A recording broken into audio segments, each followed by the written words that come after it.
Well, good morning, folks. Welcome back. It is 12:05 Monday. We're dealing with the aftermath of the daylight savings time, so we get one more hour of this wonderful year. Yesterday ended muzzleloader season, and Saturday morning, when I got off work, I set my alarm for. Let me get my big fat hand out of the way. I set my alarm for, let's say 4:30 or 4 o'clock, so I can get up, get showered, and meet my brother out there at the convenience store out there by where we go and hunt. And I got a new phone, and trying to get used to it. I guess there's a special app for health that they want you to put on your phone before they'll let you set the alarm properly, which is I thought that was kind of odd. I declined the app, and the alarm didn't work. Isn't that something? So I had to hit the ground running. I woke up at 5:24, and I was supposed to meet my brother at 5:30. So I was behind the 8 ball. Forgot my GoPro. Supposed to take some venison out to the lease owner, and scrambled out of here and forgot that. I did manage when I got home from work. I packed a few things and an ice chest, and needless to say, I did meet up with my brother, and what normally takes about an hour, I got there in about 35-40 minutes. I was moving.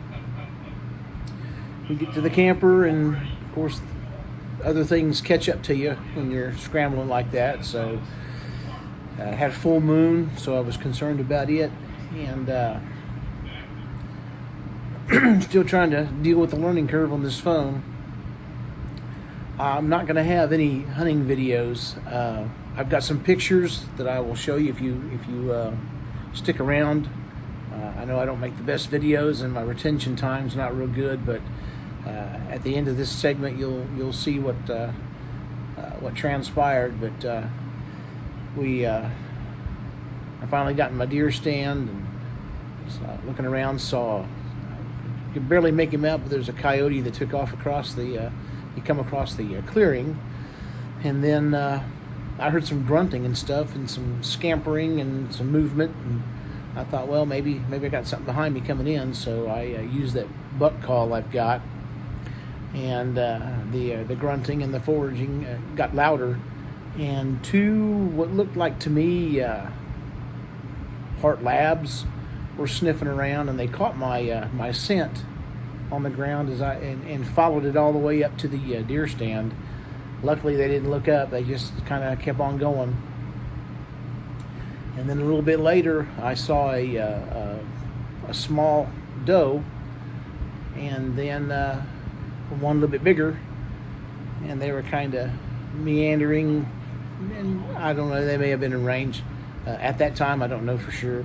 I didn't have my range finder with me, but I hit that buck call again, and one of them began to look, and then they started working their way over where I was at, and they would get close, and then they would separate, and they'd get close, and then they would separate, and then one of them was going in towards the food plot, and the bigger one was closest to me, so I began to follow her with my scope, and there was I've got a tree that's kind of in front of me, so I was waiting on her to come to the left side of that tree where I could get a clear shot without maybe the possibility of hitting a small twig or something and deflecting that round.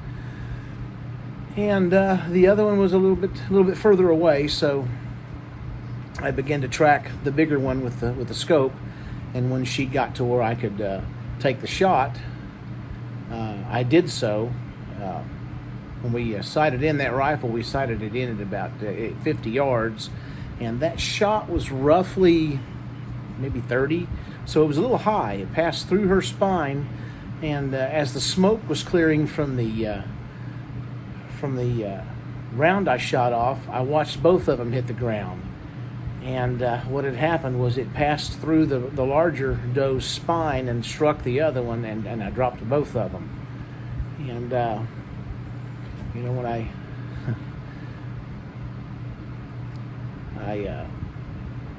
Took me a few minutes to get down out of that ground blind because I could not believe what I had just done. And I texted a friend of mine, and he said, "Yeah, it's a good thing that they changed the regulations. Used to it was just one doe or one doe and one buck during the season, but they changed it this year where it was you get one buck, or what they call it, one antlered and two antlerless." And I got the two antlerless at the same time, and I posted some pictures, or posted a picture of it on one of the Oklahoma hunting and fishing Facebook pages, and I had a couple of young ones ridicule me for not paying attention to what I was shooting at, and just reading me the riot act. And I'm thinking to myself, I've been in the woods a whole lot longer than you two have been alive, but it is what it is. When I was tracking that bigger doe, the other one wasn't close, and as I was getting situated and dealing with buck fever and hyperventilating, I lost track of the other one because I was focused on the big one and didn't realize that it had moved in. And whoops, about to lose my phone here. But long story short, I hit them both, and I wasn't trying to do that. But like I said, it is what it is, and it's legal, So if they have a problem with it, it's their problem. It's not mine. Anyway, long story short, I tagged out because I got that buck opening weekend, and then the two doe this past Saturday morning. So anyway, I'll pick them up probably sometime this week.